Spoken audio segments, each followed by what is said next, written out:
ئێمە کۆمیتەی نێونەتەوەی خاچ سوور پتر لە 40 ساڵە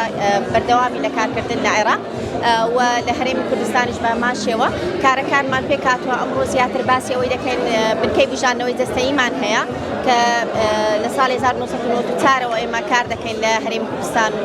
بژاردنەوەی جەستەیی هەر کەسێک قاچێکی لەدەستدابێ دەستێکی پەلێکی لەدەستدابێ یاخود بە زگماک لەدایک بوو بێ پێی قژاڵ بێن هەر کێشەیەکی زگماکبی هەبێ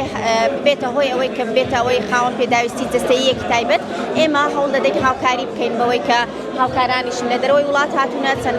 بنکەی بژاردنەوەی جەستەیی یەکێکە لە بنکە بژانەی تەنها بوونکەیەکە کە گەورەترین بنکەی لە ڕۆژهەڵاتی ناوەڕاست لەسەر ستاندەردی نێودەوڵەتی دروستکراوە ساڵانە ئێمە 6,000 نەخۆش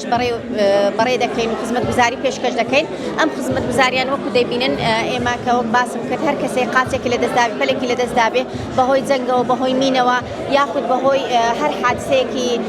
یان لەدایک بووە بە زگماک پێویستیان بەهۆی نەخۆشیەوە پێویستیان بە قاچێکە یان پەلێکە طبعاً دوو شتە ئێمە قاچی دەستکرد دەکەین بۆ ئەو کەسانش کە پەلیان لەدەست نەداوە بەڵام کێشەیان هەیە مەساند و مەسەلەن ڕاگریان بۆ دەکەین ناو هەرێمی کوردستان لە دەرەوەی شاری هەولێرەوە دێن